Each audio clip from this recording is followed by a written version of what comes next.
Saya menyapa setiap saudara yang menyaksikan secara online dan semua yang hadir dalam rumah Tuhan. Hari ini adalah berkat Tuhan khusus buat kita semua. Beri tepuk tangan yang meriah bagi Tuhan Yesus. Haleluya. Silakan duduk kembali Bapak Ibu.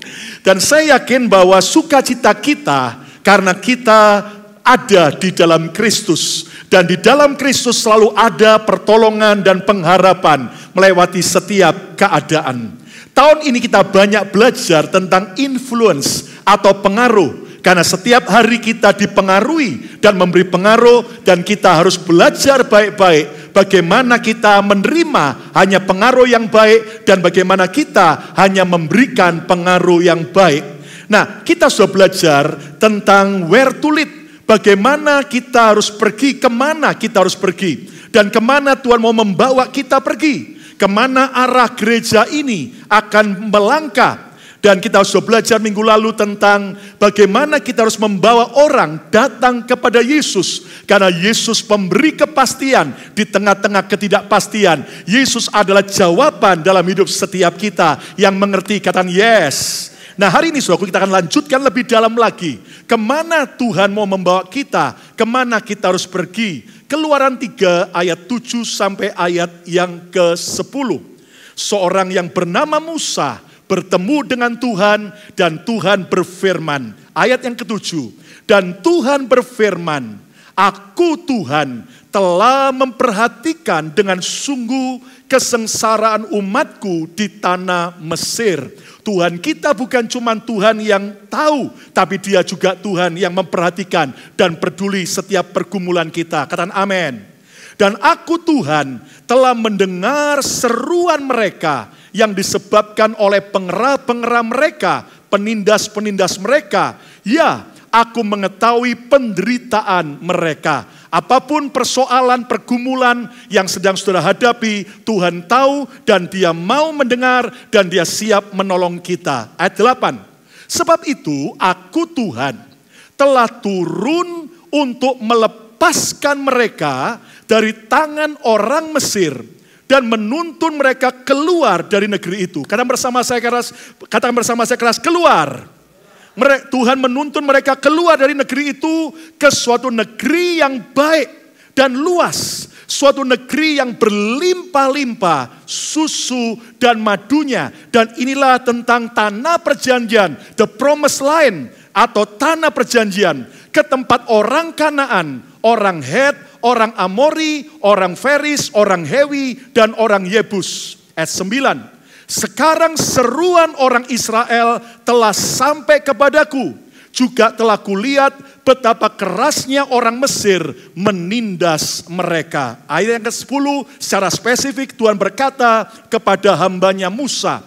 Jadi sekarang pergilah aku Tuhan mengutus engkau kepada Firaun untuk membawa umatku orang Israel keluar dari Mesir. Ada sekitar 400 tahun lebih. Akhirnya orang Israel yang ada di Mesir diperbudak dengan bengis dan kejam oleh Firaun dan semua tentaranya. Dan di saat itulah dalam keadaan mereka terjepit, orang-orang Israel berseru pada Tuhan. Mereka mencari Tuhan. Maka Tuhan mengutus Musa untuk membebaskan mereka. Nah Musa bertanggung jawab untuk memimpin bangsa Israel untuk meninggalkan Mesir dan masuk ke tanah perjanjian. Dan saya percaya secara rohani sekarang di perjanjian baru Tuhan Yesus memimpin kita untuk kita bisa menikmati tanah perjanjian. Dan kalau saudara tanya kepada saya, Pastor Lukas, kemana gereja ini mau dibawa? Jawaban saya, Tuhan perintahkan agar kita membawa setiap saudara masuk ke tanah perjanjian setiap kita yang mau katakan amin. Nah, judul khotbah saya hari ini adalah tanah perjanjianku, my promised land, tanah perjanjianku. Nah, bagi bangsa Israel pada waktu itu, tanah perjanjian bicara tentang yaitu tanah Kanaan. Tetapi bagi kita sekarang di perjanjian baru, tanah perjanjian bukanlah bicara tentang tempat atau kota atau negara di mana kita tinggal. Tetapi tanah perjanjian berbicara tentang apa? Tanah perjanjian bagi kita adalah gambaran hidup sesuai panggilan dan rencana Tuhan. Saya percaya setiap kita harus belajar untuk hidup dalam panggilan dan rencana Tuhan. Dan itulah tanah perjanjian kita. Saudara harus mengerti bahwa Tuhan mati buat kita, Dia menebus kita bukan tanpa tujuan. Setiap kita dipanggil dengan sebuah panggilan dan rencana yang ajaib, yang percaya katakan amin. Nah, ketika kita hidup sesuai panggilan Tuhan, sesuai rencana Tuhan, itulah tanah perjanjian kita. Nah, sampai hari ini ada banyak anak Tuhan masih bingung, confused. Pastor Lukas, apa calling Tuhan dalam hidup saya?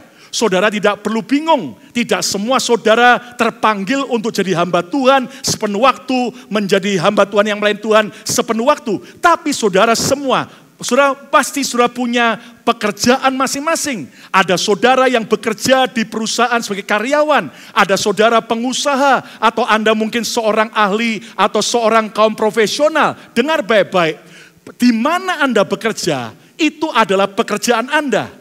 Tetapi jangan berhenti hanya bekerja sebagai karyawan atau sebagai pengusaha. Namun saudara harus maju lebih lagi, yaitu saudara hidup dalam calling Tuhan, dalam panggilan Tuhan. Anda bekerja di pabrik, Anda kerja di kantor, Anda kerja di sebuah toko, di restoran, dimanapun, itu baru pekerjaan. Calling Anda dan saya walaupun sambil bekerja, tapi Tuhan memanggil kita untuk membawa jiwa datang kepada Yesus. Untuk kita menjadi saluran berkat, menjadi pertolongan bagi banyak orang yang membutuhkan.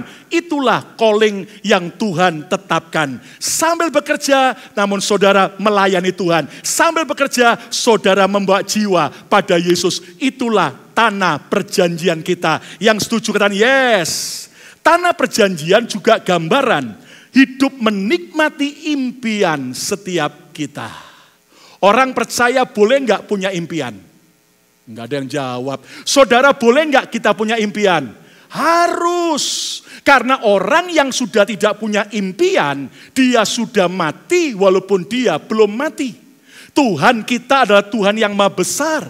Dia mau kita mengerti ada rencana besar. Saudara boleh punya impian yang besar. Setuju dan yes. Namun jelas impiannya harus impian yang benar. Yang sesuai Alkitab. Jangan mimpi yang nyeleneh-nyeleneh. Saya punya mimpi Pastor Lukas. Apa impiannya? Saya mau kalahkan Raja Salomo. Bukan cuma kekayaannya. Saya juga kalahkan. Salomo punya 1000 istri dan kundik. Saya mau 2000. Itu mimpi yang salah, saudara. Tapi mari kita belajar, saudara mungkin punya mimpi, mau punya keluarga bahagia. Boleh enggak? Harus. Mimpi untuk hidup jadi berkat lebih lagi. Mimpi untuk saudara punya rumah lebih baik. Anda punya suatu kehidupan lebih baik. Boleh tidak? Boleh saja. Dan percayalah Tuhan sanggup dan menolong kita mewujudkan impian kita. Katakan amin. Dan tanah perjanjian juga gambaran sorga yang kekal. Di mana kita sedang menuju, yaitu suatu tanah Kanaan kita surgawi. Yaitu sorga yang mulia, di mana kita ada di dunia ini sedang dipersiapkan untuk masuk ke dalam tanah perjanjian yang kekal. Nah sekali lagi saudaraku, Tuhan mau agar kita menuju ke tanah perjanjian. Berada dan menikmati tanah perjanjian. Sekali lagi, kalau Anda tanya, where to lead? Kemana saya harus melangkah? Kemana Tuhan membawa saya di gereja ini? Untuk saudara menikmati tanah perjanjian saudara. Siapa mau menikmati tanah perjanjiannya? Angkatlah tangan saudara, kita beri tepuk tangan yang meriah bagi Tuhan Yesus. Nah, kita belajar dari bangsa Israel. Kita berkata segala sesuatu yang tertulis dan yang terjadi pada umat Tuhan menjadi sebuah peringatan dan pembelajaran buat kita. Bagaimana kita bisa menikmati tanah perjanjian? Saya tahu beberapa saudara masih ada mungkin secara rohani masih di Mesir. Ada yang saudara masih di padang gurun, hidupmu penuh pergumulan. Tapi saya tahu ada saudara yang sudah masuk di tanah perjanjian. Engkau menikmati apa yang menjadi impianmu. Nah kita belajar dari firman Tuhan. Bagaimana menikmati tanah perjanjian. Ulangan 7 ayat yang ke-8. Tuhan berkata kepada bangsa Israel melalui Musa, tetapi karena Tuhan mengasihi kamu dan memegang sumpahnya yang telah diikrarkannya kepada nenek moyangmu, maka Tuhan telah membawa kamu keluar dengan tangan yang kuat, itulah tangan Tuhan, dan menebus engkau. Yesus sudah menebus kita. Dari mana? Dari rumah perbudakan. Ucapkan bersama sekeras, rumah perbudakan. 2, 3. Dari tangan Firaun, Raja Mesir. Rahasia menikmati tanah perjanjian yang pertama adalah keluarlah dari perbudakan Mesir. Come out from the slavery of Egypt. Orang Israel diperbudak di Mesir.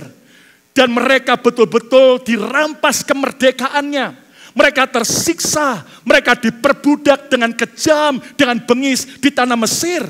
Dan untuk menikmati tanah perjanjian, maka kita harus keluar dari perbudakan Mesir. Nah, perbudakan Mesir gambaran apa? Mesir gambaran kenikmatan semu, kenikmatan palsu, kenikmatan yang menipu, yang memperbudak hidup seseorang. Mesir gambaran keterikatan terhadap dosa.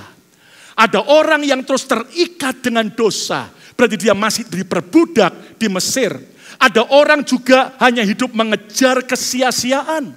Tidak salah Anda kerja untuk cari uang, tapi jangan sampai Anda hanya mengejar kesia-siaan, di mana cuma hidup cari duit, mengejar kesia-siaan. Dan Anda mengerti, saudaraku, dan akibatnya orang itu akan hidup dalam kesia-siaan. Dan berikutnya, Mesir gambaran meleset dari rencana Tuhan. Ketika akhirnya orang meleset dari setiap rencana Tuhan yang sempurna.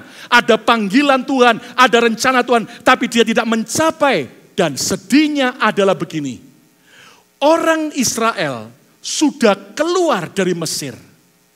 Tapi Mesir belum keluar dari mereka. Sekali lagi, saudaraku.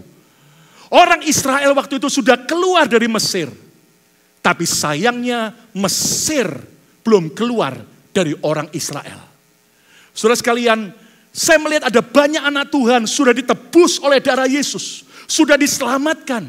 Tapi sayangnya Mesir belum keluar dari hidup mereka. Ada keterikatan, ada perbudakan yang masih membelenggu hidup kita. Coba tanya pada diri kita hari ini. Masihkah ada perbudakan dalam hidup saya? Apakah ada belenggu Mesir yang mengikat hidup saya dan saya belum merdeka? Apakah selama ini kita diperbudak oleh ketakutan, oleh kekhawatiran, selalu cemas, selalu takut dan khawatir akan masa depan? Apakah kita masih diperbudak oleh keputusasaan? Sudah give up, sudah seolah-olah putus harap? Apakah kita masih diperbudak oleh kemalasan, diperbudak oleh kemarahan kita, gampang tersinggung, gampang emosi? Apakah kita masih diperbudak oleh keserakahan kita, greedy, dan tidak pernah puas dengan apapun yang sudah Tuhan beri? Apakah kita masih terikat oleh kebencian kita? Kita masih terus sulit mengampuni dan terus dendam dan tidak pernah menuntaskan setiap luka di masa lalu? Dan apakah kita masih diperbudak oleh kesombongan kita, oleh ketidakjujuran kita, bahkan oleh perzinahan, perjudian, dan sebagainya. Dan pesan Tuhan hari ini, mari kita keluar dari perbudakan Mesir, maka saudara akan menikmati tanah perjanjian. Tepuk tangan yang meriah bagi Tuhan Yesus. Amin, saudaraku. Lihat bagaimana seekor gajah di sirkus yang besar. Dengan kekuatan yang besar, dia bisa tarik beban yang berat. Tapi aneh sekali, begitu selesai dari sirkus, gajah ini dibawa oleh pawang gajahnya ke belakang. Lalu kakinya diikat dengan sebuah tali yang kecil. Maka langsung gajah yang kuat dan besar ini langsung lumpuh, langsung tidak berdaya dengan tali yang kecil. Anda tahu kenapa? Karena rupanya waktu gajah ini masih kecil, dia akhirnya diikat dengan tali. Dia berusaha meronta untuk lepas. Tapi karena kekuatannya masih kecil, dia tidak bisa lepas dari tali. Lama-lama tali itu melukai kakinya. Sehingga dia berpikir, aku nggak akan pernah bisa lepas kalau aku diikat dengan tali. Pada waktu berjalan, tahun demi tahun, gajah tambah besar. Seharusnya dia dengan gampang dia bisa lepas dari tali itu. Tapi Anda tahu ketika dia sudah besar, yang mengikat dia bukanlah tali itu lagi, tapi pikiran-pikiran yang salah. Nah, ada banyak anak Tuhan sudah keluar dari Mesir, tapi Mesir belum keluar dari hidupnya. Dan hari ini izinkan kebenaran firman Tuhan akan memerdekakan saudara, sehingga saudara dan saya bebas merdeka dari perbudakan Mesir. Yang mau katakan amin. Nah, cara meninggalkan perbudakan Mesir adalah apa? Sadari perbudakan apa yang harus ditinggalkan. Saudara, kita harus sadar dulu, apa nih ikatan yang masih terus ngikat saya? Selama ini mungkin saya belum menang dari perjinan, belum menang dari pornografi, saya masih terikat terus dengan semua dosa dan yang mengerikan. Kita harus sadar, datang pada Tuhan, lalu kemudian datang kepada Tuhan dalam pertobatan. Percayalah anugerah Yesus menerima kita apa adanya. Tetapi anugerah Yesus juga mau menolong dan memampukan kita berubah semakin serupa dengan gambarannya. Dan kita harus berani hidup baru. Kita harus berani meninggalkan semua hidup lama kita. Ada banyak anak Tuhan kalau di gereja, yes saya mau jadi pemenang. Tapi ketika dia keluar dari gereja, dia tidak berani untuk hidup baru. Dia tidak berani meninggalkan teman-teman pergaulan yang merusak hidupnya. Hari ini mari kita harus berani hidup baru. Karena ketika kita keluar dari perbudakan Mesir, saudara akan menikmati tanah perjanjian. Yang kedua, saudaraku, rahasia untuk menikmati tanah perjanjian. Keluaran 13 ayat 21 sampai 22. Tuhan berjalan di depan mereka. Wow, ini penting. Ayo ucapkan bersama saya 2, 3. Tuhan berjalan di depan mereka. Ulangi lagi, lebih keras. 2, 3. Tuhan berjalan di depan mereka. Waktu itu di depan orang Israel Tuhan berjalan. Saya percaya hari ini juga kita perlu Tuhan yang berjalan dalam hidup kita. Katakan yes. Tuhan berjalan di depan mereka. Pada siang hari dalam tiang awan untuk menuntun mereka di jalan. Tuhan yang berjalan di depan, Tuhan yang menuntun orang Israel. Melangkah kemana, pergi kemana. Dan pada waktu malam tiang api untuk menerangi mereka. Sehingga mereka dapat berjalan dalam jalan siang dan malam. Ayat 22, dengan tidak beralih, tiang awan itu tetap ada pada siang hari. Dan tiang api pada waktu malam di depan bangsa itu. Tuhan berjalan di depan mereka. Tuhan berjalan di depan setiap kita. Katakan amin. Yang pertama tadi, keluarlah dari perbudakan Mesir. Yang kedua, berjalanlah dalam pimpinan Tuhan. Walk in the guidance of God. Berjalanlah dalam pimpinan Tuhan. Saudara sekalian, kalau Anda baca di Alkitab lebih detail, ternyata orang Israel diperintahkan setiap kali, kapanpun, kalau tiang awan yang gambaran penyertaan Tuhan bergerak, maka kamu harus bergerak. Kalau tiang api itu bergerak, kamu harus bergerak. Dan itu bisa terjadi sekian malam, gak pernah berhenti. Mereka capek, tetap jalan. Kalau berhenti, mereka mulai buat tenda. Dan berapa lama bergerak, belum tahu. Yang penting terus lihat kemana Tuhan menuntun. Nah, coba bayangkan seandainya satu kali orang Israel baru berhenti di sebuah tempat di padang gurun, lalu kemudian mereka pasang tenda, udah capek mau tidur, lalu kemudian tiang awannya mulai bergerak. Dan kalau mereka bilang, udah capek, udah bosan dengan pimpinan Tuhan, saya mau tinggal di sini aja. Jelas mereka akan kehilangan penyertaan Tuhan dan mereka akan mati di padang gurun. Saudara sekalian, bangsa Israel harus mau dipimpin Tuhan atau mereka kehilangan tanah perjanjian. When you run alone, it's called race. When God runs with you, it's called grace.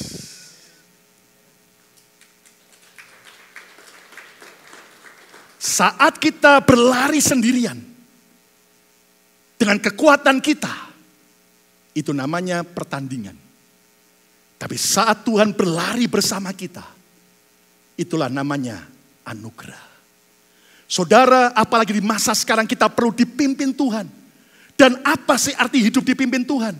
setuju mengerjakan apapun perintah Tuhan. Jangan komplain. Oh, saya hanya mau pilih-pilih aja lah.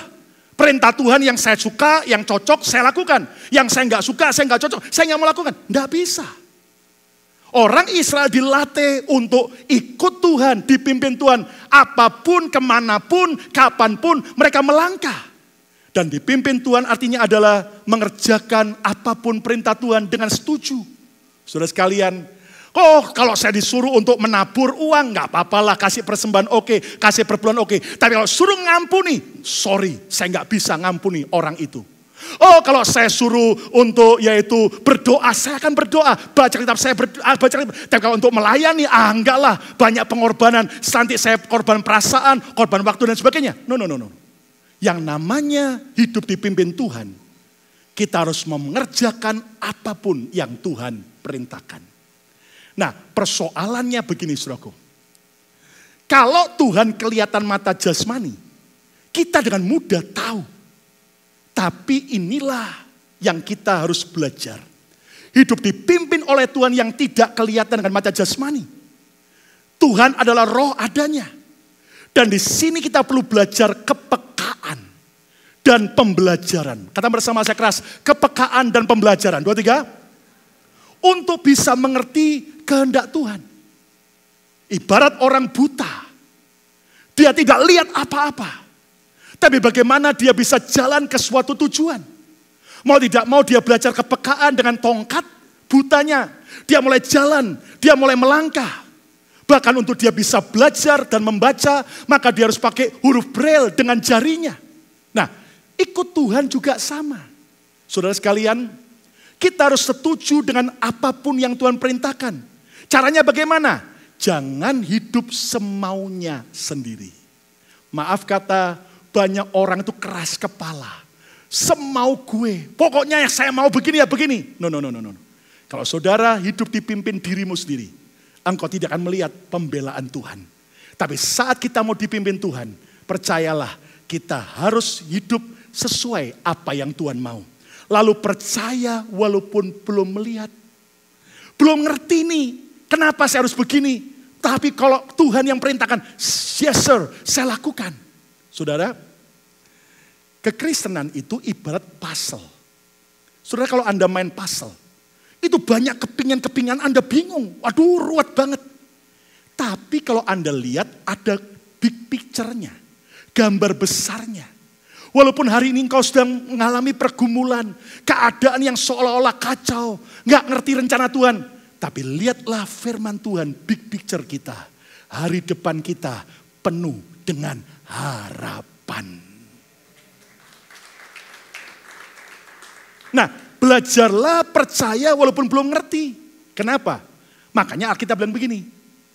Kecaplah dan lihatlah betapa baiknya Tuhan. Jadi, saudaraku, enggak kemudian kita suruh lihat dulu, ngerti dulu, baru mengecap, jalani. Enggak. Jalani dulu, alami dulu, nanti baru ngerti. Nah, ikut Tuhan itu begitu. Lalu juga berani ambil resiko. Saudara, kebaktian hari ini datang, ini resiko. Apakah ada resiko? Oh iya, bisa resiko kena mungkin anti Asia, resiko untuk kemudian tertular. Tapi saudaraku, kalau kita mau taat dengan Tuhan, kita nggak boleh cuma main amannya saja. Oh, yang penting main aman. Dan kalau Anda cuma main aman, Anda tidak akan pernah pergi kemana-mana. Kekristenan mengajar kita berani melangkah tapi bukan ngawur. Melangkah dengan tuntunan Tuhan, langkah demi langkah. Engkau lihat pembelaan dan pemeliharaan Tuhan sempurna. Saudara mikir enggak? Di padang gurun itu, orang Israel harus jalan 40 tahun. Di sana tidak ada Janaton. Tidak ada supermarket. Tidak ada yaitu catering. Semua kering kayak padang gurun. Saya doakan dalam nama Yesus satu hari semua saudara dan saya sama-sama bisa tur ke Israel. Kalau tidak ada halangan, tahun depan kita akan kembali buat tur ke Israel. Dalam nama Yesus saya berkati semua, diberkati oleh Tuhan. Amin. Nah, kalau Anda lihat di padang gurun sana kering. Gimana orang Israel bisa hidup? Ayo, asal mereka ikuti tuntunan Tuhan, Tuhan pelihara. Dengan apa? Dengan roti mana yang kayak salju turun tiap hari dan juga saudaraku burung puyuh. Pernah mikir enggak 3 juta orang Israel bagaimana cara Tuhan memelihara mereka? Ternyata ada seorang pakar teologi yang menyelidiki. Paling tidak roti mana yang diperlukan itu untuk 1 hari. Bagi 3 juta orang Israel. 4.500 ton tiap hari. Lalu kemudian itu kalau 40 tahun adalah 65.700.000 ton. Bayangin itu kalau dibuat bakso goreng. Ya kan? Lalu burung puyuhnya saja 90 juta ekor tiap hari. Tiap bulan. Bayangin saudara. Tuhan itu bisa pelihara asal kita ikut pimpinan Tuhan. Siapa menyadari, tepuk tangan bagi Tuhan Yesus. Siapa merasa di tengah pandemik ini, saudara tetap dipelihara Tuhan. Wow. Amin saudaraku. Saudara, saya cerita apa adanya. Tahun kemarin, menjelang Februari akhir 2020. Kita udah mendengar tentang coronavirus di China. Dan saya sudah melihat, ini bakal bisa mendunia ini. Nah di saat itu saudaraku, tiba-tiba waktu perenungan saya, doa saya pribadi, baca firman, doa. Tuhan itu ngomong begini, siap hambaku. Coba lihat perumpamaan tentang 5 talenta, 2 talenta, dan 1 talenta. Lalu saya baca dalam Matius 25. Dan tiba-tiba Tuhan ngomong gini, lihat. Hamba yang terima 1 talenta itu cuman memendam talentanya, lalu tuannya marah. Dan tuannya bilang begini, kenapa tidak kau titipkan talenta itu kepada orang yang menjalankan uang? Dan kalau Anda baca dalam bahasa Inggrisnya, orang yang menjalankan uang itu adalah banker. Lalu waktu saya baca itu, saya nggak ngerti Tuhan maksudnya apa. Tiba-tiba Roh Kudus berkata dengan keras, investasi. Investasi. Ya udah, saya ngomong dengan istri dan beberapa tim inti, investasi. Saya ngerti, investasi itu apa? Nabur. Di masa pandemik, oleh kemurahan Tuhan, kita nabur selain kita bagi sembako, bagi makanan, bagi komunitas. Tapi Tuhan juga gerakan transfer untuk pelayanan ini di Indonesia, untuk hamba Tuhan ini di Indonesia, untuk anak Tuhan ini. Kami lakukan. Justru kami dalam keadaan, kita semua mengalami keadaan yang mengerikan. Tidak jelas. Dan kita harus kebaktian online. Jujur, income gereja drop sekali. Sementara saya tetap berkomitmen semua full timer gereja akan dibayar full oleh gereja. Tidak ada pengurangan. Dan semua biaya operasional tetap harus jalan. Secara manusia Tuhan, kita harus nabur investasi bagi orang-orang yang membutuhkan. Tapi Tuhan juga ajar investasi. Dan Tuhan mulai ingatkan. Kita gereja ini, saudaraku, ada pihak bank yang kita pakai ya untuk langganan kita dan sudah lama dulu pinjamin kita loan, mereka sangat baik dengan kita. Dan beberapa kali itu pihak bank itu ngomong ini, pastor, kalau kamu punya tabungan lebih dari uang kas gereja dan kamu biarkan masuk ke money market, itu setahun cuman bunganya paling 1,7%, 1 tahun. Bayangin berapa sebulan itu cuman kecil sekali. Kenapa kamu tidak investasikan? Nah, ketika Tuhan mulai bicara di akhir Februari tentang investasi, kami kembali hubungi pihak officer bank itu, lalu kemudian dia jelaskan ini ada program, namanya annuity program, di mana ada life insurance company yang legit, yang bisa dipertanggungjawabkan, bukan abal-abal, semuanya ada di cover insurance, ada jaminannya. Kamu bisa taruh uang kas gereja sebagian yang lebih untuk nanti dimasukkan ke sana. Terus oleh orang-orang itu yang profesional lalu kemudian diinvestasikan ke stock market. Lalu kalau sampai program ini, kalau sampai stock market jatuh, kita cuma 0. Kita nggak akan rugi 1 sen pun. Tapi kalau naik, maka kamu akan dapat keuntungan. Tapi berbagi. 60% buat mereka, company itu 40% buat gereja. Wow. Saya akhirnya kembali berdoa, berunding, Tuhan beri sejahtera. Dan saya jujur saudaraku, Februari akhir sebagian daripada uang kas gereja kita investasikan. Semuanya kita atur dengan baik.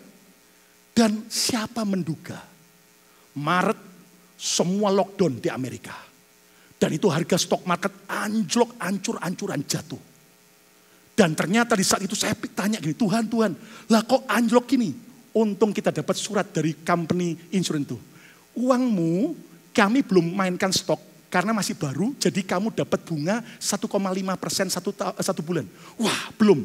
Dan ternyata pada waktu ancur, mereka mulai masukkan ke stok market. Dan beberapa bulan kemudian harga stok market mulai bounce back. Mulai naik kembali ke semula. Dan oleh kemurahan Tuhan, beberapa minggu yang lalu, kita dapat surat resmi dari perusahaan mereka. Kita dapat akhirnya keuntungan hampir 15%. Wow, kita bersyukur. Dan saudaraku, di situ Tuhan ngajari investasi lagi. Nabur untuk hamba Tuhan yang lainnya membutuhkan. Untuk orang-orang miskin. Tapi juga investasi lagi. Dalam dunia yang bisa bertanggung jawabkan dalam soal itu. Nah, Anda tahu, puji Tuhan. Akhirnya dari keuntungan itu, kita ini sudah lama berdoa. Untuk sound system kita ganti yang terbaik. Mayer. Dan oleh kemurahan Tuhan, doakan.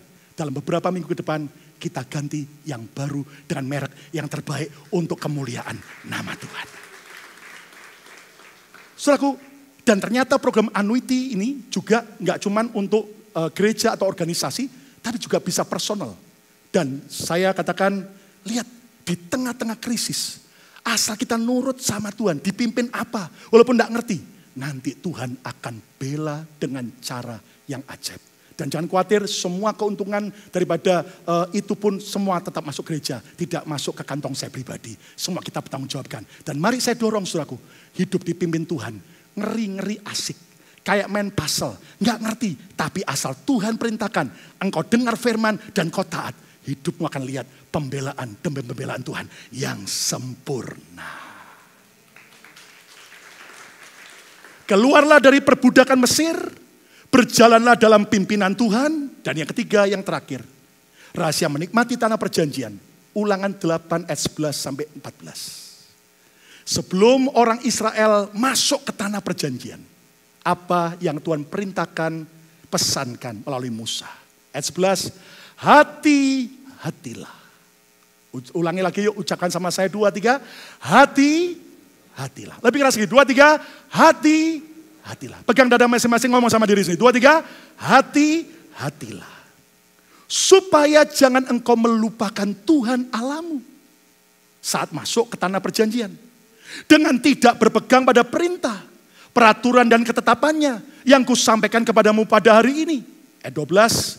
Dan supaya apabila engkau sudah makan dan kenyang. Saya lihat saudara di Amerika kita bersyukur. Yang namanya berkat berlimpah-limpah. Makanya karena lockdown banyak yang bertambah limpah. Termasuk berat badan. Lalu mendirikan rumah-rumah yang baik serta mendiaminya. Kita bersyukur di masa pandemik justru beberapa jemaat ngundang kita syukuran. Mereka bisa beli rumah baru.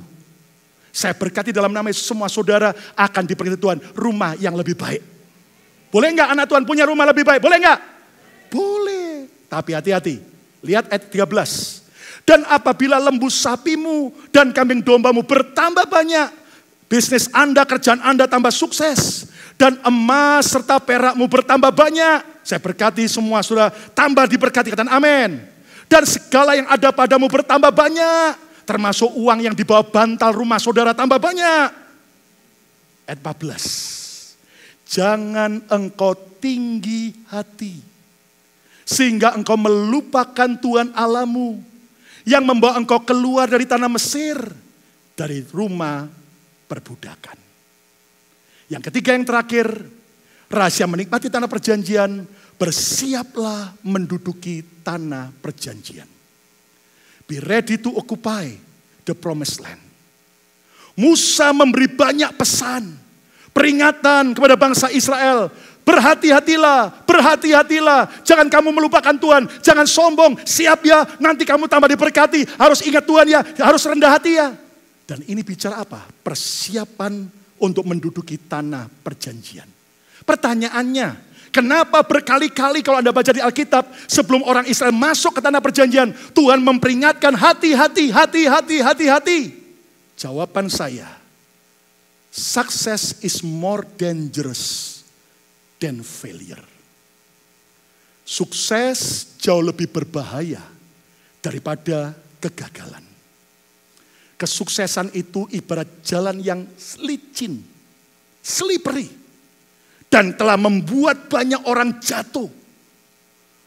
Sehingga perlu dipersiapkan untuk kita punya kesiapan, kedewasaan, kematangan, supaya sukses bisa kita nikmati, bukan malah menghancurkan kita. Katakan amin. Anak bungsu dalam perumpamaan Yesus justru pergi meninggalkan ayahnya dan hancur-hancuran hidupnya dalam dosa. Kapan? Setelah terima warisan kekayaan yang besar. Anak bungsu pada waktu belum terima warisan kekayaan besar, dia tetap tinggal di rumah bapaknya. Tapi pada waktu justru dia sudah terima warisan besar, dia tinggalkan bapaknya dan kemudian dia hancur-hancuran. Dan untung waktu dia sudah melarat, kembali ke rumah bapaknya dan bapaknya pulihkan. Saudara, ada begitu banyak orang hancur bukan waktu mereka sedang susah. Saya bisa buktikan terlalu banyak orang hancur hidupnya, hancur keluarganya, hancur rohaninya, justru pada waktu mereka masuk tanah perjanjian. Ada orang yang dulunya cinta Tuhan, berapi-api, melayani Tuhan all out, waktu belum punya apa-apa. Setelah diberkati masuk tanah perjanjian, punya segalanya, mulai kendor. Mulai yang namanya gereja hitung-hitungan sama Tuhan. Mulai yang namanya memberi perkorban sama Tuhan, hitung-hitungan. Bahkan namanya pelayanan, hitung-hitungan. Dan hari ini mari kita belajar. Saudara, hati-hatilah. Sebab banyak orang jatuh, hancur. Justru pada waktu dia sukses. Saya bisa beri ratusan contoh. Orang yang hancur gara-gara tidak siap waktu sukses. Sekali lagi ya, jangan memusuhi kesuksesan. Tapi justru kita harus bersiap menikmati kesuksesan. Yang mengerti katakan amin. Saudara, petinju legendaris Mike Tyson. Dia menyesali kenapa dia salah mengambil keputusan-keputusan waktu dia sukses. Akhirnya semua kekayaannya habis ludes. Dia dipenjarakan karena tuduhan pemerkosaan. Dan akhirnya dia tulis sebuah buku, From Zero to Zero. Dari nol kepada nol. Seorang pegolf internasional bernama Tiger Woods. Sejak muda Tuhan beri dia talenta main golf. Sampai waktu dia masih umur hanya 8 tahun dia sempat masuk televisi diundang untuk mempertontonkan kehebatan golfnya. Dan bertahun-tahun dia jadi juara golf internasional. Bahkan dia dijuluki atlet terkaya di dunia. Kenapa? Karena dia berhasil mengumpulkan hampir 900 million US dollar. Kalau Michael Jordan cuma 800 million dollar. Apalagi siapa? Formula One itu cuma 700-an. Jadi topnya itu Tiger Woods. Tapi Anda lihat ketika orang sukses seperti Tiger Woods dan tidak siap rohani, tidak siap secara mental. Ternyata dia terbongkar tukang selingkuh. Dan ternyata saudaraku, dia kemudian saudaraku mempunyai begitu banyak skandal. Sampai 2009 akhirnya dia terlibat kecelakaan. Mobilnya hancur karena istrinya yang resmi marah. Ketahuan selingkuh. Dia kecanduan seks. Dia kecanduan narkoba. Dia kecanduan juga alkohol. Dan akhirnya dia bercerai. Dia mengalami kerugian sekian banyak. Semua kontrak untuk dia jadi selaku bintang iklan. Batal semua. Dan dia akhirnya merosot secara karir. Akhirnya dia mulai naik pelan-pelan. Tapi sayang bulan kemarin, Tiger Woods kembali setelah dia menikah yang kedua. Dia ditemukan dalam kecelakaan mobil kembali di California dan hancur mobilnya. Polisi menanya kenapa? Dia tidak ingat semua kalau dia sedang nyetir. Dan ternyata dipercaya dia sedang di UI. Dan Anda tahu, seandainya dia siap waktu sukses, secara rohani dan mental, saya yakin hidupnya akan dahsyat. Kita doakan supaya dia dipulihkan Tuhan. Dan saya yakin ini pembelajaran berharga buat kita. Bahwa tanah perjanjian tidak boleh main-main. Kita harus siap supaya saat kita semakin diberkati, kita tidak hanya sibuk meningkatkan taraf hidup kita, tapi kita juga sibuk meningkatkan rohani kita, cinta kita pada Tuhan, bahkan level taburan kita untuk pekerjaan Tuhan semakin cinta Tuhan dan diberkati oleh Tuhan. Bagaimana persiapan menduduki tanah perjanjian? Siap secara mental dan karakter. Saat kita semakin diberkati, tambah rendah hati, tambah cinta Tuhan. Tidak ada yang amin. Amin. Jangan saat diberkati, semakin diberkati tambah aneh-aneh. Kenapa? Karena orang kalau sudah punya banyak duit, ya punya banyak uang, kesempatan tuh aneh-aneh. Kalau lagi melarat Pak, ya nggak bisa aneh-aneh. Kenapa? Nggak punya duit, saudaraku. Karena untuk aneh-aneh itu kan butuh biaya mahal. Lalu bersiap berperang menduduki tanah perjanjian. Kekristenan tidak mengajarkan untuk hidup santai. Lihat, di tanah perjanjian pun mereka harus perang melawan orang-orang Kanaan. Dan tetap berdiri teguh dalam iman. Sebab saya percaya, hidup yang Yesus janjikan dalam kelimpahan. Di dunia ini baru icip-icip. Nanti waktu di sorga, itulah kelimpahan sesungguhnya. Tepuk tangan yang meriah untuk kemuliaan Tuhan. Tetap cinta Yesus. Tetap semangat melayani. Jangan pernah justru kita malah kendor dan hancur pada waktu kita nikmati tanah perjanjian. Kesimpulannya, Tuhan mau memimpin kita untuk masuk ke tanah perjanjian kita. Where to lead? Tuhan mau bawa kita masuk ke tanah perjanjian. Rahasia menikmati tanah perjanjian yang pertama, keluarlah dari perbudakan Mesir. Apapun perbudakan, dosa dan kesia-siaan yang masih mengikat kita, izinkan Tuhan membebaskan kita. Yang kedua, berjalanlah dalam pimpinan Tuhan. Walaupun kita nggak ngerti secara langsung, belajar taat, belajar percaya. Nanti Anda akan lihat pembelaan dan pembelaan Tuhan sempurna dan ajaib. Dan yang ketiga, bersiaplah menduduki tanah perjanjian. Siap secara rohani, secara mental, keluarga tetap semakin kuat, semakin cinta Tuhan, semakin jadi berkat. Itu akan membuat engkau lihat tanah perjanjian lebih dahsyat lagi. Tepuk tangan yang meriah untuk kemuliaan Tuhan. Amin.